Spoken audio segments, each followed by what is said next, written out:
Welcome to More Than a Broker, the podcast that goes beyond the traditional definition of a logistics provider. My name is Andrew Elsener, co-founder of Spot. In each episode, we will dive into the stories of industry experts, keep you up to date on the highs and lows of the logistics marketplace, and introduce you to the people behind the advanced technologies that are driving innovation for brokers, shippers, and carriers within our industry. Join us as we explore the world of logistics through a different lens. This is More Than a Broker. Drivers, start your engine!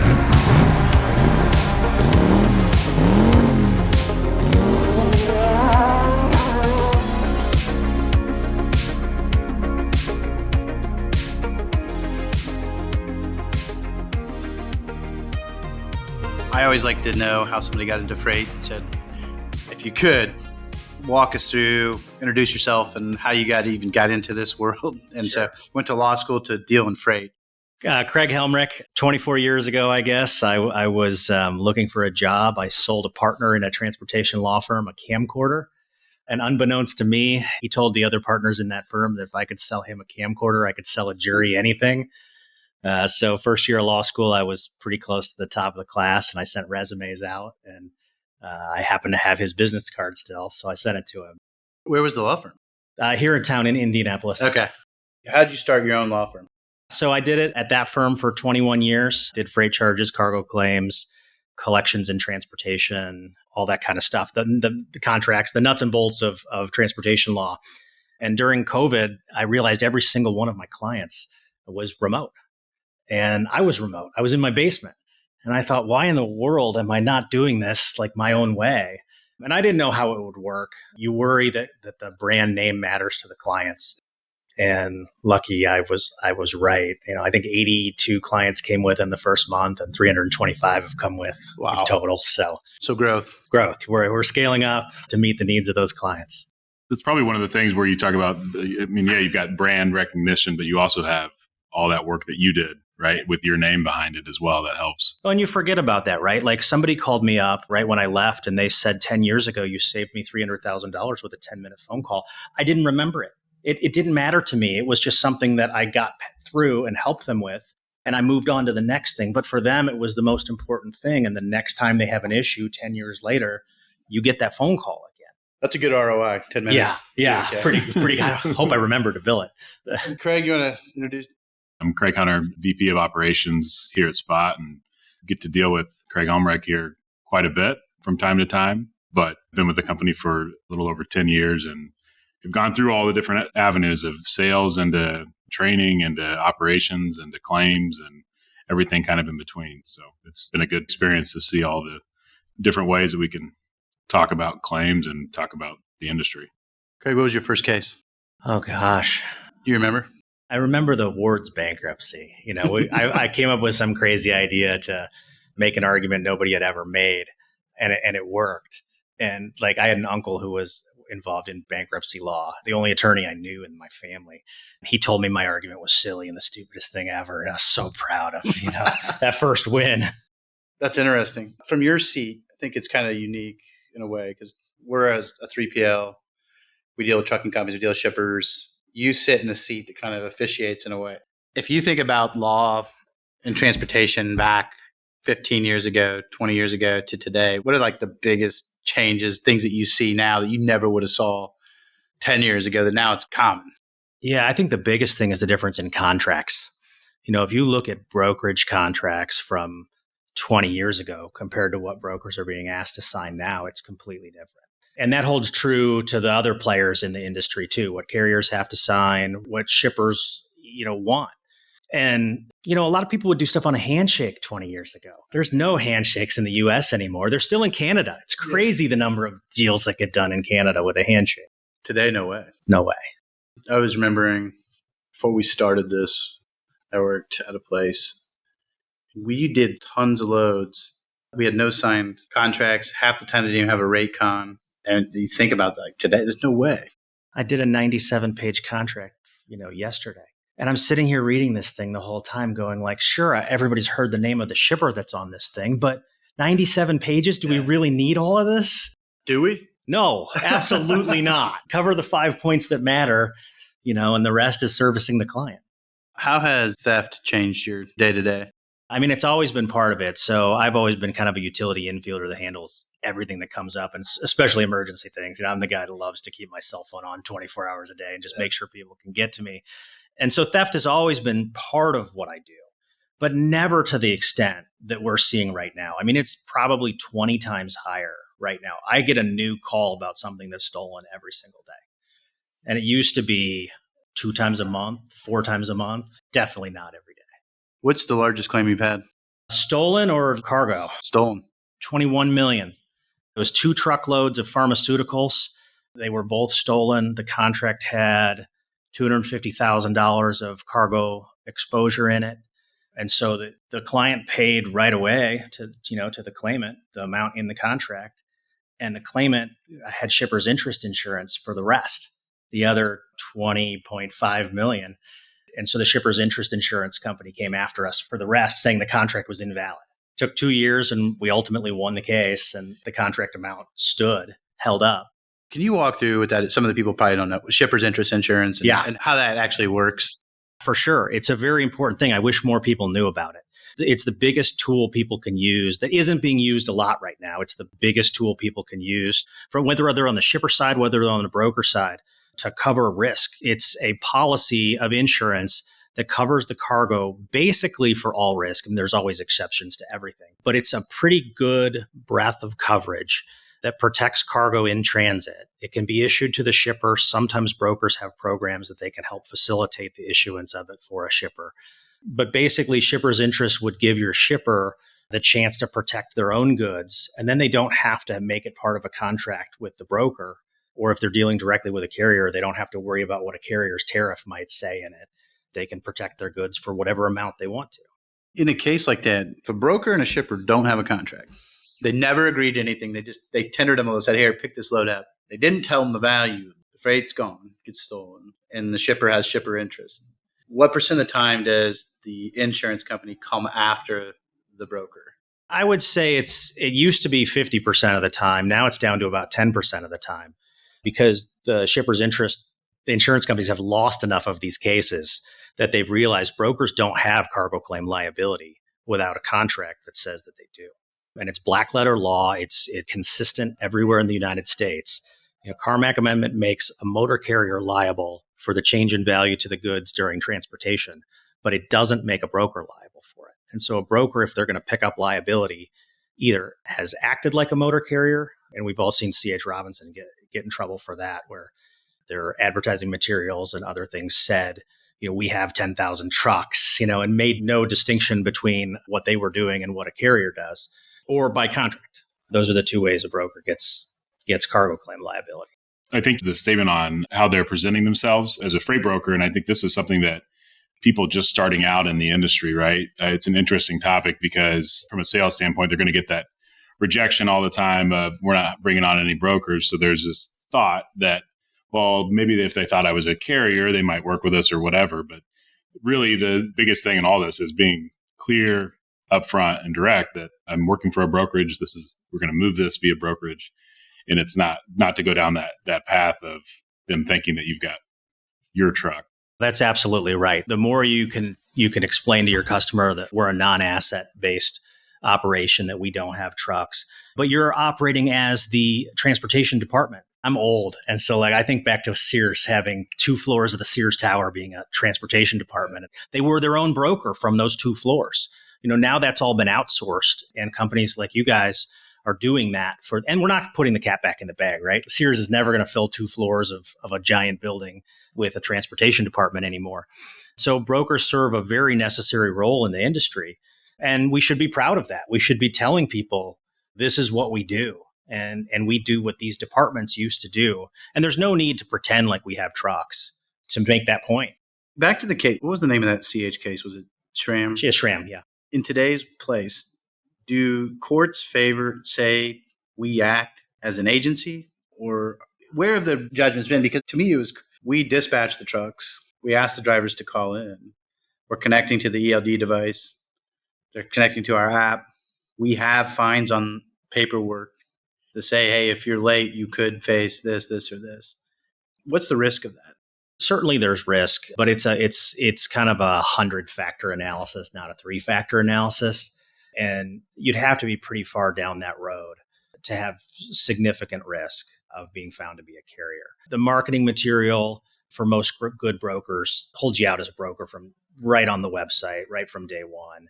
You probably have most of your customers under contract, and the contract tells them what you are. And so you don't even get into the analysis of the death by 1,000 paper cuts without some pretty big paper cuts up front. Because for some reason, I thought there was a case, an owner-operator got insurance, workers' comp insurance. Was that in North Carolina? Yeah. I think the guy could claim insurance on the broker's insurance, right? Yeah. I guess I should say it this way, right? Like, I've lost cases that I should win. And there's a particular line of cases where 100 of them have gone one way, and then the Supreme Court of Indiana went a different way in my case.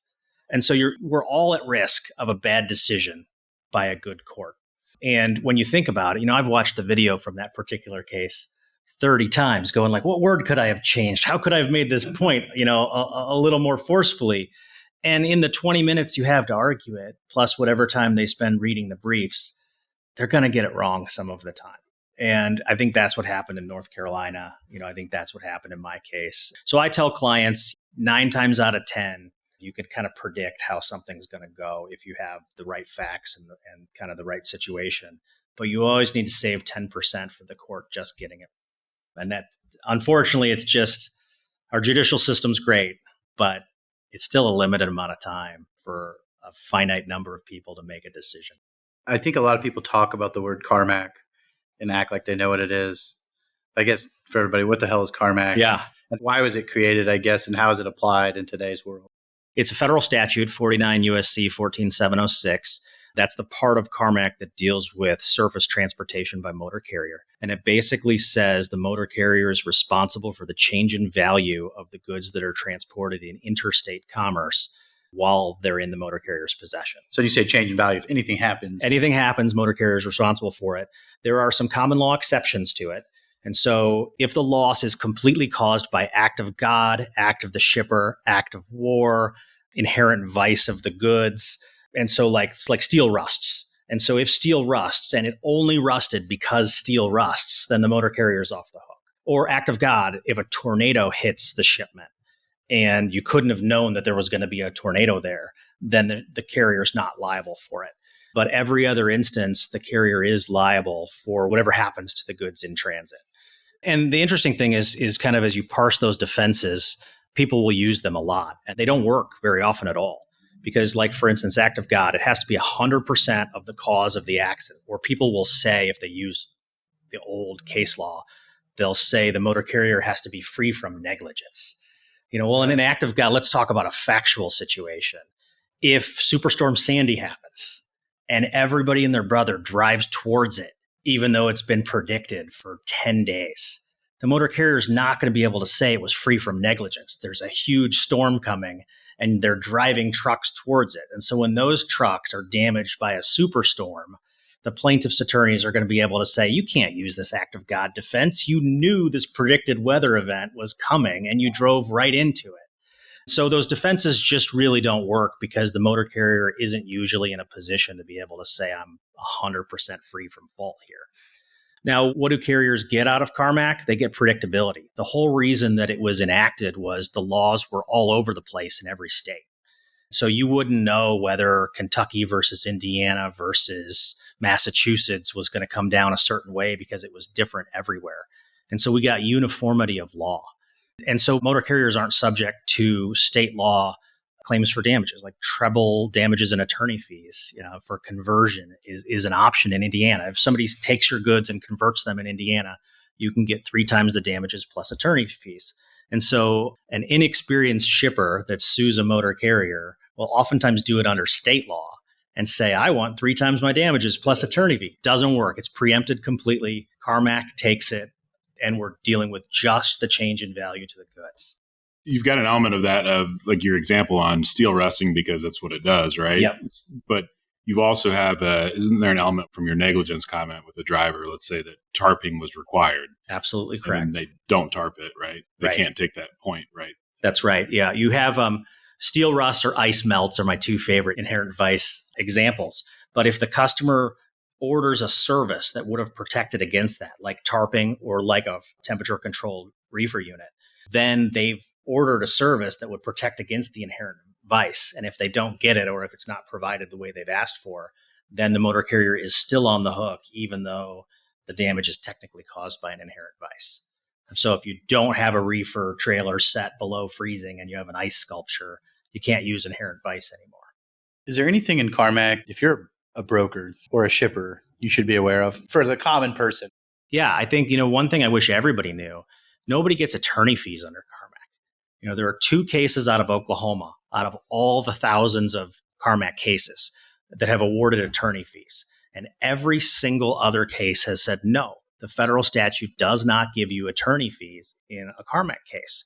And so when shippers are going after their motor carriers, or when motor carriers are aggressively defending a cargo claim, I tell my clients all the time, if it's a $30,000 loss and we're going to spend $15,000 defending it, like even if we win, we're paying 50% of the claim. And so let's offer 50% and explain to them that even if they win, it's going to cost them 50% of the claim. We should be making a business deal from day one. And so many of the CarMac claims are small dollar, under $50,000 claims, that people could save themselves a whole lot of headache by realizing that attorney fees just aren't on the table. I always have a rule, like to get through depositions on anything, you're 25 to 50,000 in. Just in like a normal business dealing. I just was curious, like in transportation, is there an average that it takes to get a case? Like if you're going to go spend to defend yourself or to go after somebody, is there an average? If you're going to take it for more than a year, you're going to break 50K. Everything takes about 2 years to get through the courts right now. And it's hard to do it. And you're at least 50K. And if it goes full bore for 2 years, you're probably going to be at 75 to 100. And so you have to have a serious amount of money at play for litigation to be the right move. And so many people don't understand that. They're just raring to litigate. In your serious amount of money comment, you're talking like your exposure, basically, right? Like if you're facing $1 million claim, then it makes sense to fight that fight. Yeah, if you've got $1 million claim, I had a claim once that was a piece of oil drilling equipment that got ejected off of a flatbed. And it was a $1.2 million piece of equipment. And there was a limitation of liability in the documents for $100,000. So if we win, we pay $100K. And if the other side wins, it's over $1 million. And everybody's going to litigate that every time because it's just worth it to find out what the right answer is. The right answer was $100K in that case. But yeah, if it's a $50,000 dispute, the only reason you litigate it is to baby step it through litigation. Somebody's not negotiating on the other side. And so you file a complaint, you try to keep it under $5,000, make them work, get them a couple months of bills from their attorney, then they get real about it. Litigation fatigue is real. And so if you get the other side fatigued just a little bit, then all of a sudden the unreasonable person on the other side starts to get reasonable. What do you think, what percent of cases actually get litigated? I mean, I would tell you in our practice, we probably litigate 2% of the disputes that come in. So most is solved. Everything's settled. Yeah. And even out of those, I would say the amount of them that last more than 6 months is less than 10% of those. So it's just a tiny amount that actually get litigated. What insurance policies do you think a broker should have? Everything.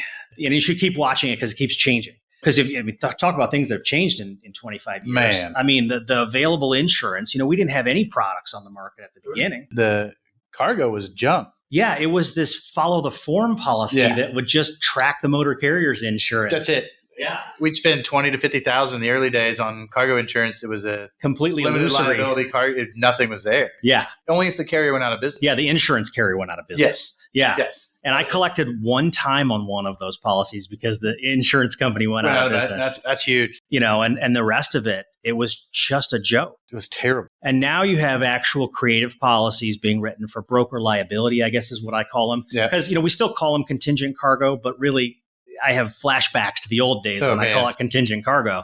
And so, these broker liability policies are probably the most important thing for a broker to have. It's basically contingent auto, contingent cargo, and sometimes some direct liability coverage for the types of claims that can be made against a broker. Does E&O help a broker at all? It does if the policy is written in a way that's helpful. Most of the policies carve out the types of things that a broker would do incorrectly. So I say the same thing about E&O that I say about CGL. Like I've seen a CGL have a good provision in it that was helpful for a broker, but rarely. What way? I had a CGL policy once that had contractual liability coverage in it. And it was just kind of tossed in at the back of a CGL policy. And I thought, well, I'm never going to say never again, because here's this thing that in that instance saved us.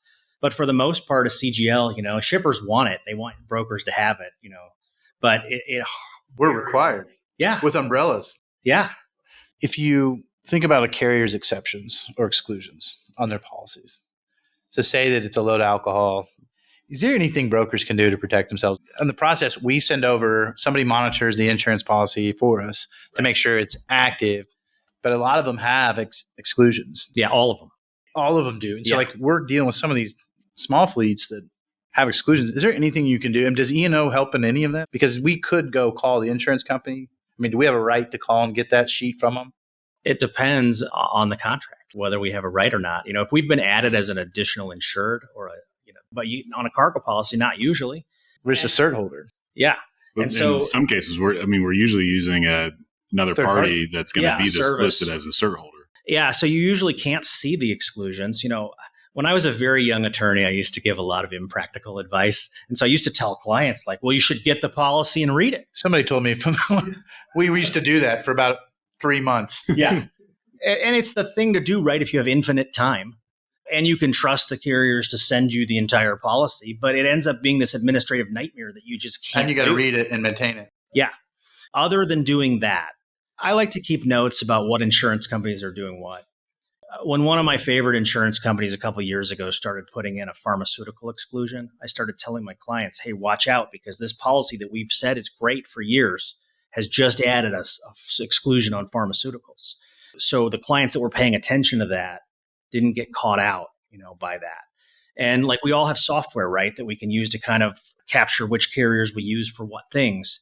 And so, the Progressive policy right now is the bane of my existence. I just go ahead and say it. Progressive. Yeah. And it's got an exclusion for water damage. It's got an exclusion for unattended vehicles. It's got an exclusion for non-cooperation by the motor carrier. So if the motor carrier doesn't return the adjuster's phone calls and send the documents the adjuster wants, they're going to deny coverage. So that means they could deny everything. Everything. If the one truck motor carrier doesn't want to deal with it. And so I'm terrified of the Progressive policy just because of the number of exclusions. They're selling it to flatbed carriers that only haul drywall. What goes wrong with drywall? It gets wet. Well, there's a water exclusion.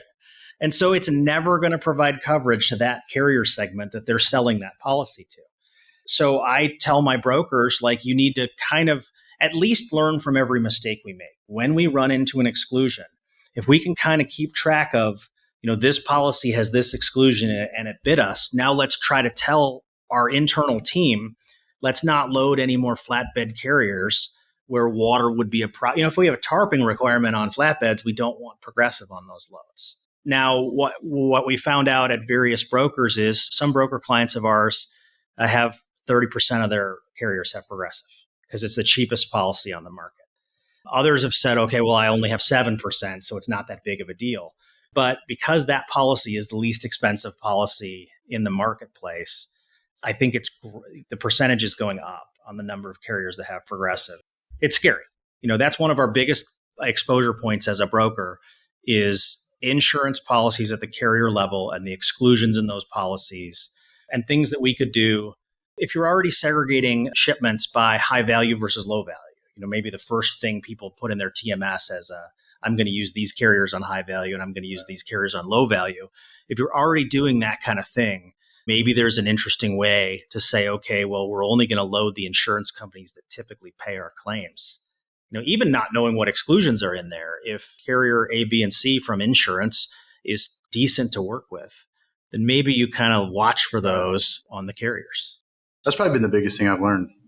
No one pays the claim full. It's insane.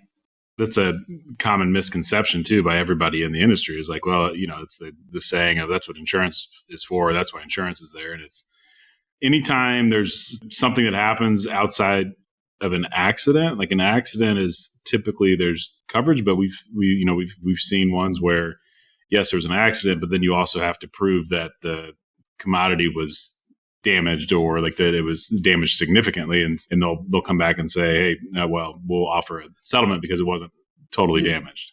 I guess that brings up a question I have too, is we see this a lot. Driver gets in a hurry. Driver takes the seal off. Driver backs in. They claim it. Carrier's insurance says there is no claim. You didn't damage this. Who's liable? If we put it in the rate con, you have to seal it. And if you don't, you're liable. Does that supersede Carmack law because they've agreed to this on the rate con? Yeah, I argue it does. If we've got the carrier under a written contract that has a seal provision in it, then we've contractually got a claim against the carrier. If it's on the rate con, then we've got another angle for a contractual claim against the carrier. The problem with both of those claims is there's no insurance for contractual claims. So the motor carrier is buying cargo insurance that covers a very specific set of circumstances, and it covers the carrier's legal liability for what happens.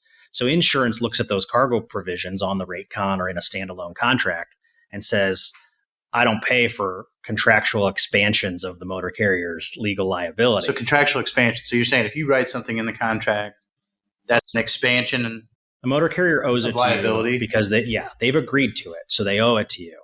But the question is, can they afford to pay it? Is it worth the paper that it's written on? Because they aren't going to have insurance coverage. So in that case, if they do break the seal, the receiver says, you broke the seal. We don't know what's happened to the freight. Right. What happens? It's the biggest mess we've got going in the industry, probably. It's who knows. It's as gray as it gets. We have it, we probably have 100 seal claims right now, more than we have anything else. I've got a seal claim on televisions, and I cannot believe that nobody is willing to look in the truck, count the televisions, and tell me whether any of the boxes are either missing or damaged. Right. Like, why are we trying to reject a load of TVs because there's no seal on it? It's most common in food, but we're seeing it leak into electronics, which is crazy to me. And Carmack says that the motor carrier is liable for the actual damage done to the goods that are being transported. And there's a great argument that there's no damage done if it's just a seal that's missing. So can the shipper put in the contract? Do most of these shipper contracts say that the seal is broken, not broken by the receiver? Yeah, I'd say most of the food shipper contracts have added a seal provision that says if the seal's broken for any reason. And then we try to negotiate into those contracts, hey, we have to be allowed to have law enforcement break it. We have to have other government officials, FDA, somebody else has to be able to break it. Because they'll put their sticker on it, right? Yeah. Or I want the ability to break it if I think there's been a load shift. And so I say for safety reasons, i.e. a load shift. And I try to get that into the contract. And most of the time we're able to get it in there. And then that gives us the argument, at least as a broker, that, hey, shipper, contractually, you've agreed to let me break it if there's a safety issue.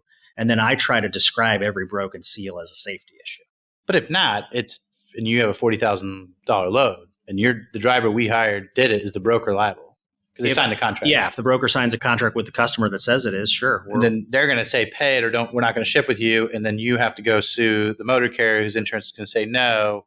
And do most of those cases right now, is there any direction on what to expect? So we're not litigating most of the cases because there's not enough at issue. Even if it's $100,000, it's still not a big enough delta to spend 2 years and $75,000 litigating. So what happens? So we try to collect what we can from the motor carrier. If anything, and the insurance is going to say no. Insurance is going to say no. So we try to find a way to keep insurance in the game. If we make the allegation that there is damage, because under Carmack, the things that you have to allege to have a successful claim against the motor carrier are condition was good at origin, condition is bad at destination, and there are damages. And once you allege those three things, then it's up to the motor carrier to defend itself. Insurance is triggered once you have the allegations that are required under Carmack. And so we try to keep insurance in the game so that it'll offer something. Because where do brokers make their money, right? Like, it's probably not a 900 truck motor carrier. It's going to be smaller than that. And I tell clients, like, how do you decide what to chase and what not to chase? Is it a one truck motor carrier that's been in business for 2 years? Probably no pot of gold at the end of that rainbow. Is it a 10 truck motor carrier that's been around for 20 years? Maybe all that equipment's paid off. Maybe there isn't a ton of debt. That might be a carrier that could pay a cargo claim.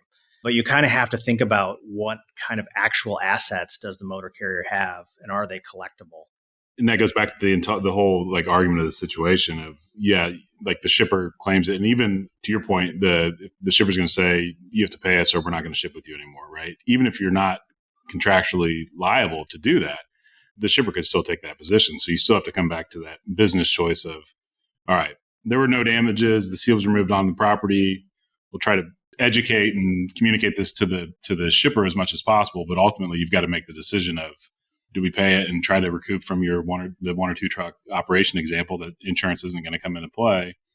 Or do we say we're not liable? Because, I mean, at that point, technically, if there's no contract, there isn't liability towards us. That's right. The broker is not liable under Carmack. And so if there's no contract, the broker doesn't have to pay a cargo claim. I call it the squeeze, though. The broker's always in the squeeze. And a good broker like you guys does what you can to get out of the squeeze, not by avoiding liability, not by shirking something you're responsible for, by making sure that everybody knows what the deal is from the beginning. And so you tell your customers you're a broker. You behave like a broker. You tell them the options that they have on insurance, the ways that the customer can cover itself.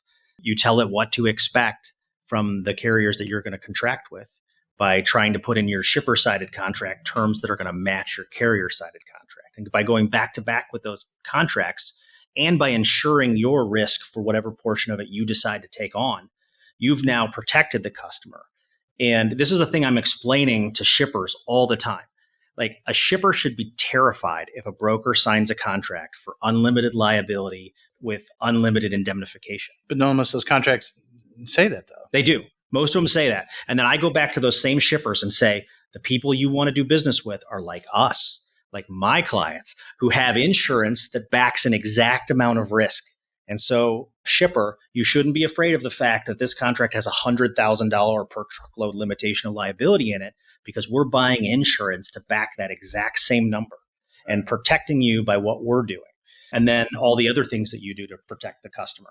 And you'll see the guy in his basement that has a brokerage license and signs a unlimited liability contract. The shipper is completely exposed because it's not worth the paper that it's written on. There's a reason why you can tell a shipper, like, yes, it's limited. Yes, we've picked a specific number in our contract with you. It's not everything, but we're doing the commercially responsible thing and backing it with an insurance policy. You do this. You read a 97-page contract yesterday. Yeah. How many times do you see a shipper take a red line and say, okay, we're going to take it? Way more times than brokers think they do. So my favorite game to play is, have we reviewed this contract in the last 6 months? Because I will have brokers. A broker called me yesterday and said, there's no changes allowed to this. Tell me how bad it is. And I said, we've changed that contract 11 times in the last 6 months. They are allowing changes to that. Right. You just need to call them on it. And so a lot of times I'll reply back to my broker client and say, we've done that one 11 times in the last, and they pass my email along to their customer and say, well, are you sure you won't take red lines? And then they instantly say they will. And we don't go for everything. The key to redlining something is not to make 200 changes to it. It's to make the 5 key changes that you have to have. As a broker, you don't want to be called a carrier every single time throughout the entire document. You want some sort of predictability as to what exposure you're agreeing to take on for cargo claims and for indemnification. And then you're kind of nibbling around the edges on everything else. You don't want to have guaranteed time commitments and a seal equals automatic damage. And then everything else you can probably live with. When you think about the changes in broker shipper contracts, is there a couple things you've seen change that create the most liability to the broker? Yeah, I would say if you look at a 10-year-old broker contract, right when broker contracts started to become in vogue, you would see them say, we are a broker, we're not liable for anything, but we'll help facilitate your claims against the responsible motor carrier. That was the old line. Yeah, it was great. I loved it. Oh, yeah. And that is becoming more rare. When I see that now, it's kind of like a cute throwback to the old days. So I would say, the specific dollar amount on cargo claim liability, $100,000, $175, $225, $250. People are calling out a number for cargo claim liability. And then the indemnification provisions are all over the place. We used to only sign indemnification provisions as an industry, I'm saying, that were our own negligence. Shipper will indemnify you as a broker for things we do wrong. And now we have a lot of shippers saying, hey, I want indemnification from anything that happens related to this shipment in any way. And I tell them when they'll listen, and when the business is optional too, right? Because you're in the squeeze. You have to make the decision as a broker. Do I want this business, but if it's or not, am I going to sign this? What if it's not? You just sign this big customer and they're like, Yeah, I mean, Sorry, sometimes you you have to have to, indemnify. right? Like it's part of the business decision. Does that stand in court? Yeah, I mean, if we have to indemnify people all the time under those big, broad indemnification provisions. And for the most part, I'm not one that preaches indemnification provisions are the end of the world. They could be. You could have a nuclear verdict and you could have an indemnification clause on that case that makes you pay a nuclear verdict. But for the most part, a shipper's got great defenses, even to a highway accident claim. What could they have possibly done to contribute to a highway accident claim? But in most cases, don't they get sued too? I would say that not in most cases. I'd say there's an increasing number of cases where shippers are being sued, but a lot of them are being dismissed. And the defenses are pretty great for a shipper. And so it's really the extra cost of defense that we're picking up with those indemnification provisions. And I tell broker clients, we might be in the case anyway, right? If they identify that we're a broker on the shipment, we're going to be in the case. And so we're there anyway. So sometimes we edit that provision to say that we can defend using the same attorneys that we are using to defend ourselves. So at least you're not hiring two firms, one for the shipper and one for yourself. But really the indemnification provisions, you're trying to narrow it to a livable amount, livable set of terms. Things you want in that, like you don't want to be indemnifying like shipper negligence, right? That's right. You want a shipper negligence exclusion. You want third-party liability. You don't want a cargo claim, a first-party claim by the shipper against you to be something you owe the shipper indemnification for. Because the crazy argument I've heard attorneys make is, yeah, you've limited your cargo claim exposure in Section 7 to $100,000, but in Section 9, you have unlimited indemnification for everything, which includes cargo claims. And so, I either want cargo claims excluded from the indemnification provision, or I want to tie the two provisions together so that at least the limitation applies to both paragraphs.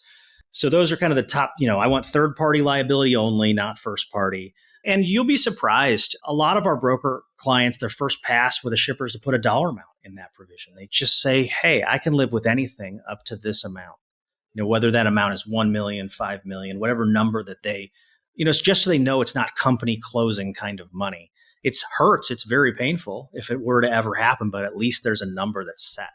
I think too, like going back to the, your claim predictability and your liability in those is it's very easy for somebody to skim through a shipper broker agreement and they're just looking for kind of those hot buttons and they see, all right, this says 100K, but you have to make sure that that doesn't say like a minimum, right? Or the craziest thing that people do wrong every single day that I wish everybody listening would learn is the amount of insurance in the contract. Like when it says you must have cargo insurance of at least $100,000, has nothing to do with limiting liability.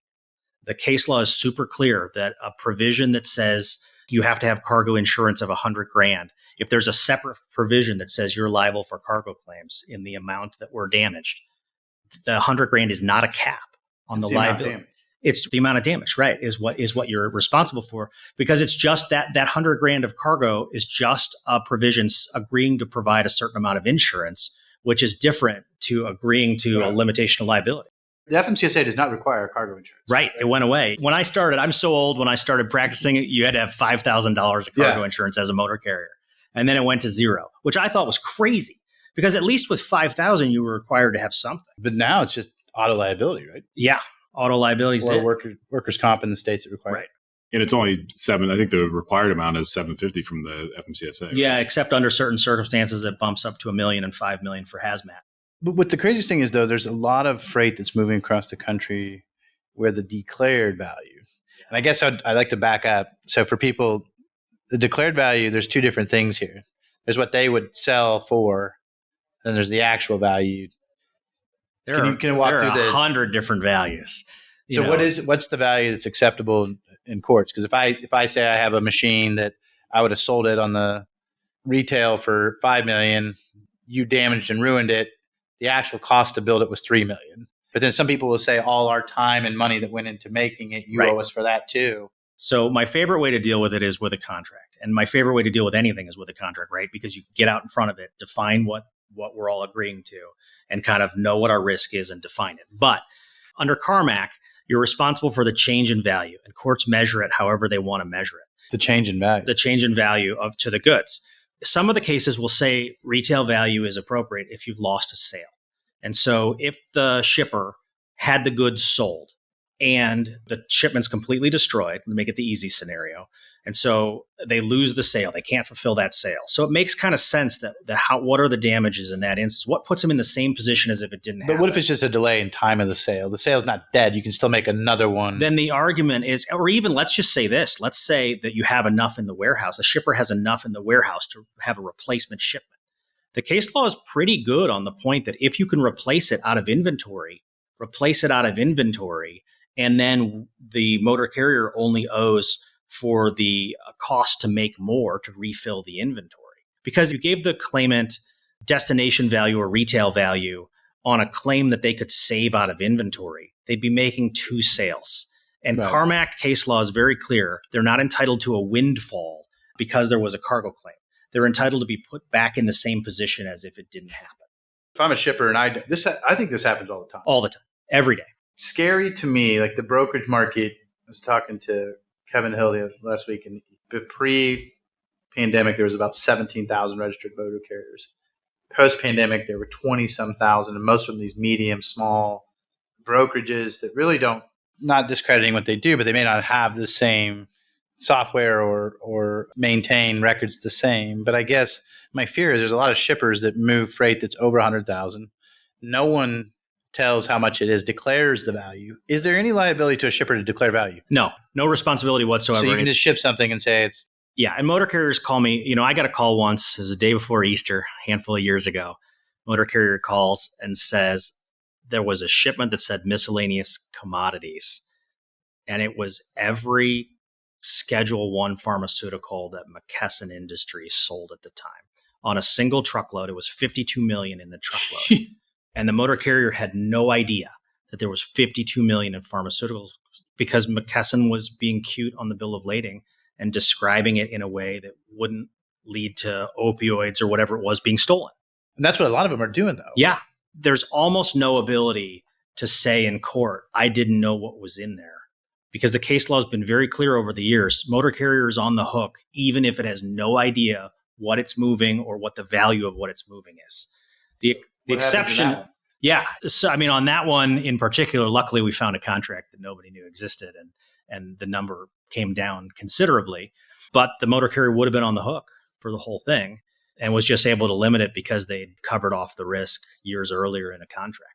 But that's the scare tactic I use for all my clients is unless you're figuring out and getting if you get a declared value from a shipper, if they tell you it's 100,000 and it's 52 million, I'm going to have a great argument that it should be 100,000 because that's what they told you. And you base your rates and everything else on that.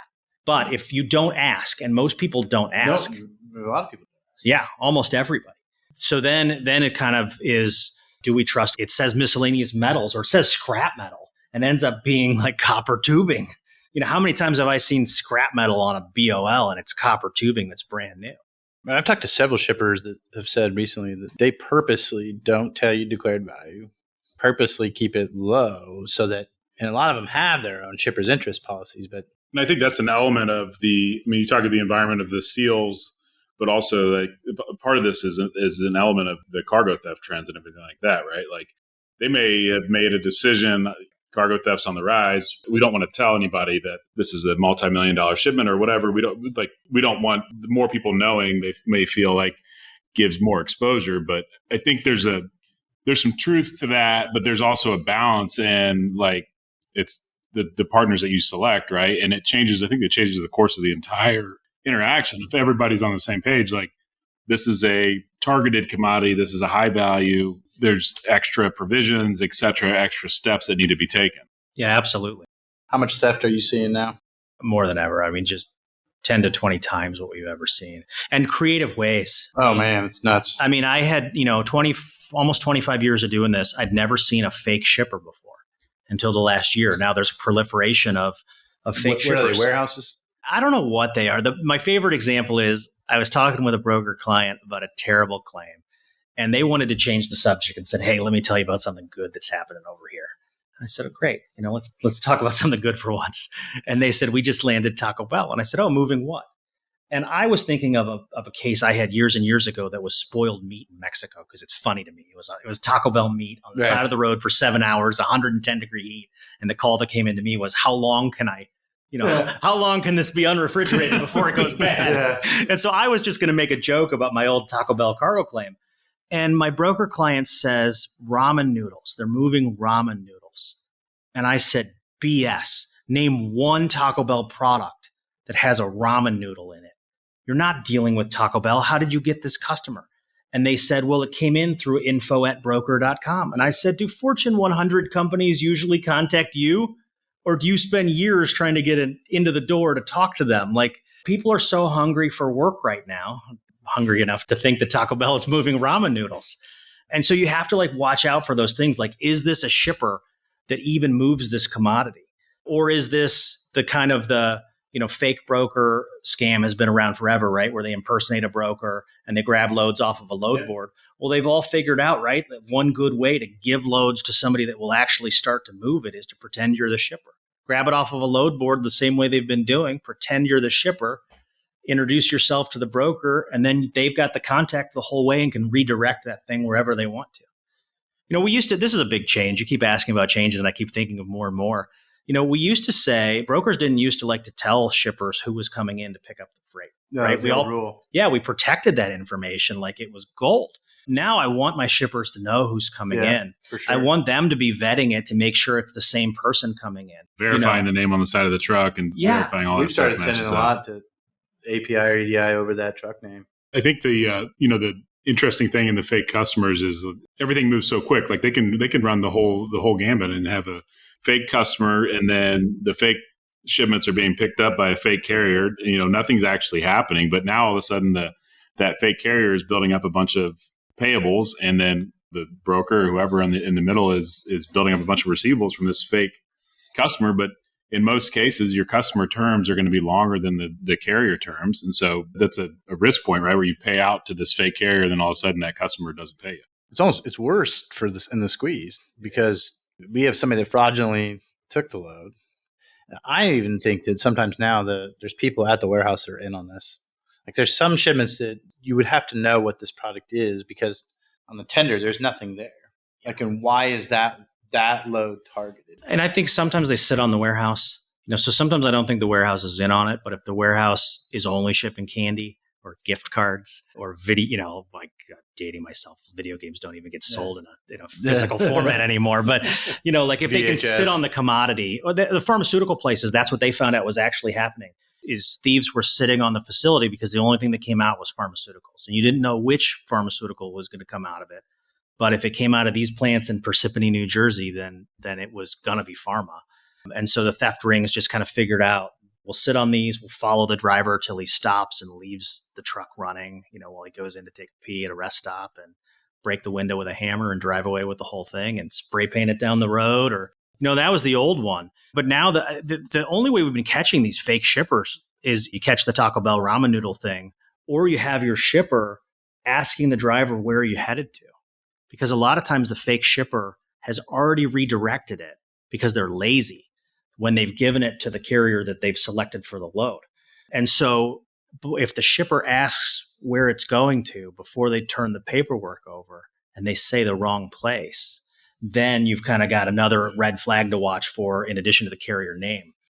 And that's common too. And that has to be a specific ask. It can't be just like, hey, are you going to take this the whole way? Oh, yes. Right. No, like, where are you delivering this? Well, some of these busy ones, I feel like the bill of lading's given, the paperwork's given with the seal, and then it moves fast and they're out. They're off to cross dock. Yeah, we were on a podcast a couple months ago, and one of the guys from CargoNet, said the unfortunate thing is the faster that this industry moves, the faster that freight can be stolen. And it's like there's so many transactions that happen on a daily basis that little things like that, confirming the name on the side of the truck, confirming where the freight is supposed to be going, confirming the name that they're checking in as.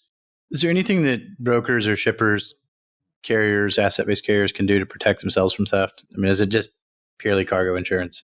Yeah, I think there's a lot of the realistic paying attention to the red flags and kind of learning the nuance as they come up. Carriers in particular, we see a lot of the carrier that actually gets tricked into moving a stolen shipment.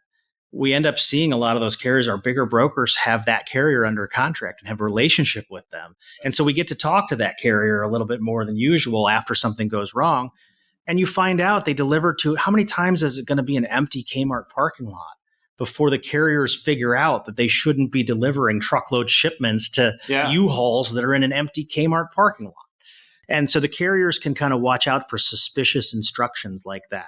And the shippers can watch out for, is it the right carrier? Is it going to the right place? Does anything seem off? I have a shipment that was stolen, and the driver and a co-driver went into the warehouse wearing ski masks, like black ski masks and black jumpsuits, and it's on video. And we sit there and we say, like, what could everybody have done?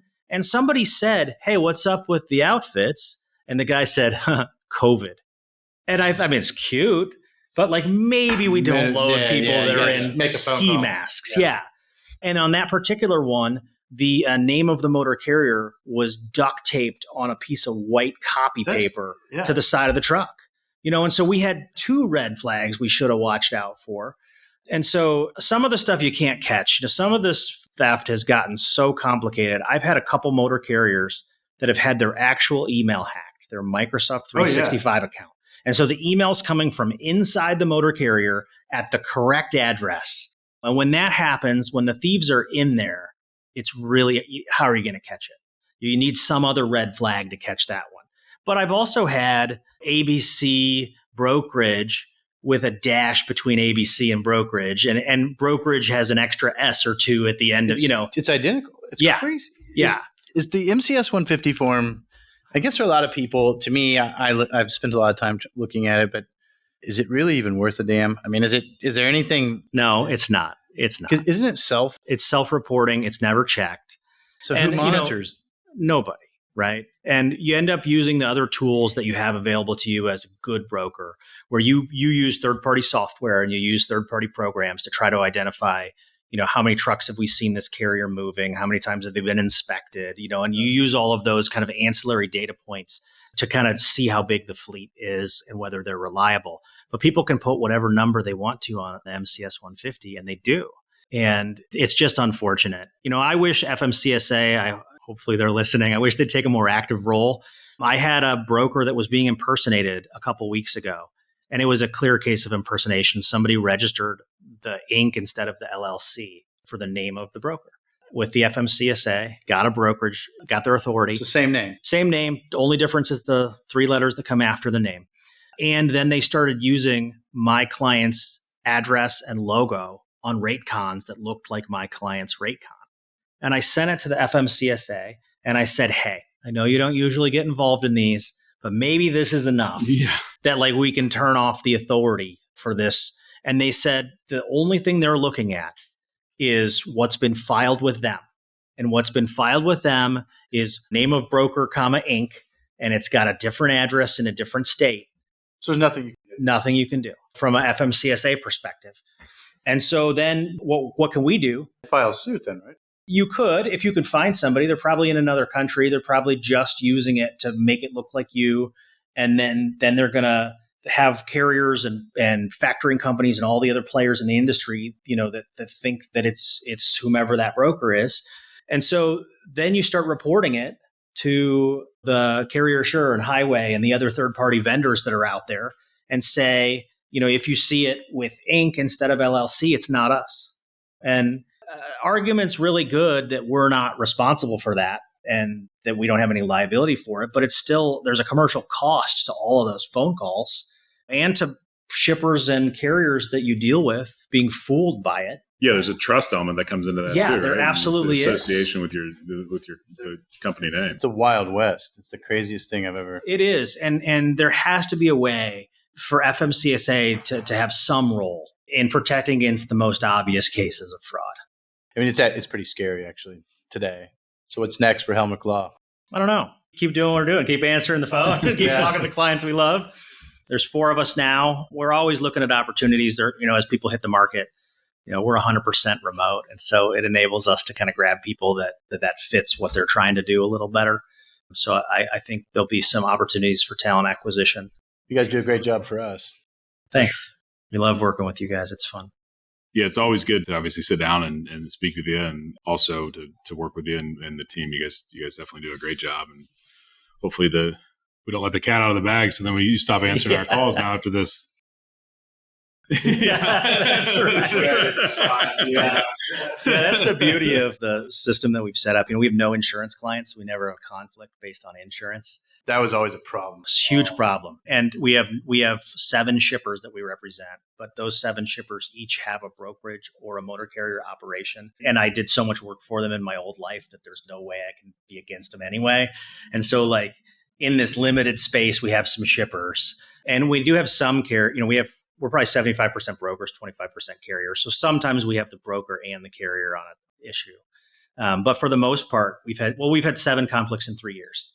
So I like the ratio. That's really good. You have to handle those scenarios and those situations on a who brought it to me first type of. No, well, we're not allowed to work on either side. So sometimes, we have so many friends in the industry, we can say, hey, these are people we think might not have a conflict, and get everybody to somebody good. Which is hard. Throw our hands up and run away. Yeah. Stay out of it. But hopefully you guys never have a need for legal services again. Yeah. And then never have a conflict. So I've learned that in 15 years. You're going to need it. So, well, thanks a lot. I appreciate it. Thank you guys.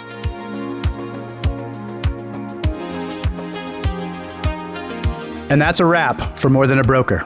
You heard firsthand accounts from industry experts and Spot's hardworking individuals, revealing a culture of collaboration and innovation. For more information about Spot, our service offerings, our people and culture, our job postings, and more, check us out online at spotinc.com. That is spotinc.com. Thank you for listening and for being part of this journey. Until next time, keep striving to be more than a broker.